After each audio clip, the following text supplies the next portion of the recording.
Ay, yan na. Welcome to Mobile Legend. Ba't nawala ng internet? Inay, nawalan ba ng internet? Hindi nawalan, pinalitan ko. So, anong password? Ikaw wala ka nang inatupag, kundi magparalaro lang maghapon ah. Password, dali. Naglalaro ako. Ganda mo. Nay, alam ko naman na maganda ako. La, asa ka naman. Mas pangit ka pa sa aso. Yun yung password. Ang password, mas pangit ka pa sa aso. Ang password, yung ang ganda mo. Tinik advantage mo naman na ang ganda mo, ha? Ang sabi ko, mas pangit ka pa sa aso. Wow, parang hindi siyang ina.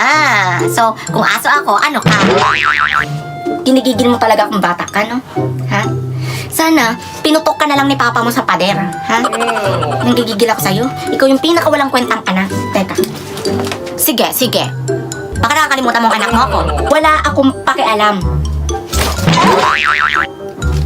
So guys, kakain kami ngayon ng pizza. Oh my God, ayun yung pizza, dala ni Mark. Oh my God, perfect. Eh, Babs, excited ka na ba kumain ng pizza? Super! Oh. Liza Soberano, excited ka na ba kumain ng pizza? Excited na ako. Kakainin ko talaga ng madami-madami. Eh, so ayan guys yung kakainin namin. This one is pepperoni. Hi! So yan guys, isa pa to. Hindi ko alam kung anong name nito eh. Masarap guys. Guys, pizza. And ito ay pepperoni din. Pero may cheese. I want the center one. Hi! So ito na siya guys, kain na tayo. Char. Yum, yum, yum, yum. Tatlong hacks para maging habulin. Number 1, magpabitin. Ika nga, less is more. Mag-iwan ng espasyo para sa misteryo. Tendency nating hanap-hanapin at mas kilalanin ang taong hindi ipinapakita ang lahat. Halimbawa, bawasan ng pagpo-post tungkol sa buhay. So guys, may nagbigay sa akin ng mangga.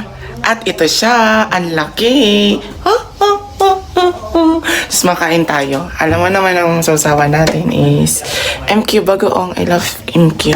So, samahan niyo ako kumain. Actually, hindi niyo na ako sasamahan kasi kakain ako mag-isa. Mainggit kayo kasi may malaki akong mangga. Rowena, nasaan ka na? Kanina ka pa namin inaantay. Oo nga, kanina pa guys, dito na nagmamadali na ako. Oo, para after simbahan, date tayo, Rowena, ha? Uwe! Di nga! Halika na, ang dami mong daldal. Eto na, on the way na.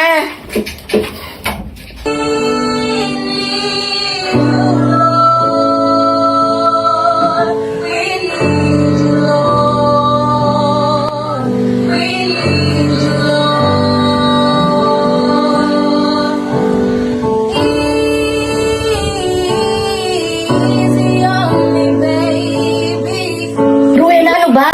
Nasa simbahan ka, wala ka sa singing contest. Mayaya ka naman. Ay, sorry. Nainganyo kasi ako sa tugtog. Sorry po. So, yun na nga guys, may niluluto kaming malagkit.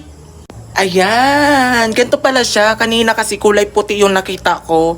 As in, yung parang wala siyang sugar. Kaya nagsabi akong ayaw kong kumain. Pero nakakita ako ngayon, parang ang sarap nito. Kulay white, ang tawag dito, biko. Bicol. So, ayan siya. Medyo malambot lang siya masyado. Niluluto siya ng partner ko kasi merong parang ayan. Biko. Biko ang tawag dito. Hindi ko alam kung lalagyan ng asukal. So, yun na nga guys. Hoy! Lumabas ka na naman! Ha? Galing-galing mo! Pasok! Huwag na, basta pa niya. Nakakainis na. Gigigil ako sa'yo, Babski ah. Ayan yung aso namin. Nakakagigil. Lumabas na naman. Kita nagsasampa ka sa kwarto namin eh. Ngayon liliguan ka na naman. Ay nako.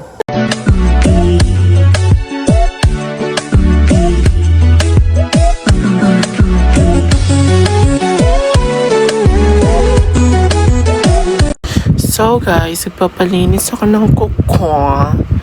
Tapos yung naglilinis, ito. Wow! Dylan, tingin ka dito. Dylan! Dali! Yung oras mawawala na. Wow! Patingin.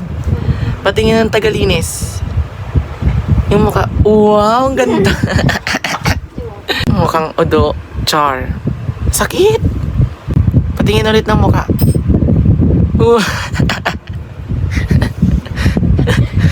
Ang sarap punta dyan.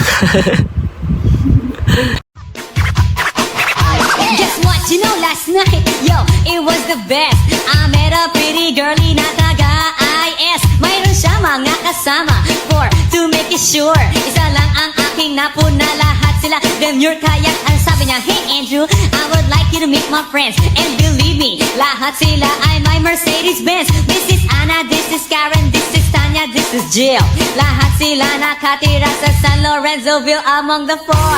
Kay Anna, ako na patingin. At pagkatapos ng si Anna ay biglang lumapit sa'kin. Tinanong niya ako, hey Andrew, can I have your number too? Sumagot ako 801-6722. Binibiro chat, talagang type na type ko siya. Binibiro chat, you know what? I-love ako sa beauty niya. Pagkatapos ko mag-MC sa Euphoria nung nakaraang Sabado, ako'y nagpunta, alam nyo ba, sa favorite hangout ko. Hello, miss. Yes? Pabili nga po ako ng pulbo. Miss, bawal ang aso dito. Mabilis lang naman ako, miss. Bibili lang naman ako ng pulbo. Miss, bawal po ang aso dito. Sige naman na, miss. Saka hindi pa naman to aso. Tuta pa lang to. Bawal ang aso dito. Kulit mo ah. Di hindi. Arte mo. Hi mga suke. Lapit na kayo dito mga suke. Sobrang mura lang ng mga damit. Ay, mukhang mura yung damit. Hi, miss. Ito yung nagpahiya sa akin kanina, oh. Ano yon? Magkano yung damit nyo? Ay, pasensya na. Bawal kasi dito bumili mga mukhang aso. Bitch! Ang boring, sobrang init din.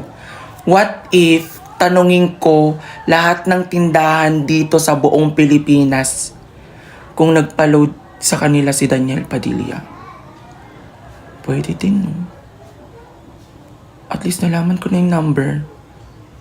Nakatulong pa ako sa buong Pilipinas. Good idea, go! Na hindi naman po siya napabayaan. Actually po, anak po siya ng presidente dito sa Pilipinas. Sobrang yaman po nila. Yung negosyante po yung magulang po niya. May limousine po yan, may Ferrari. Tapos may mga Mustang, tsaka madami po silang supermarket at tsaka fast food.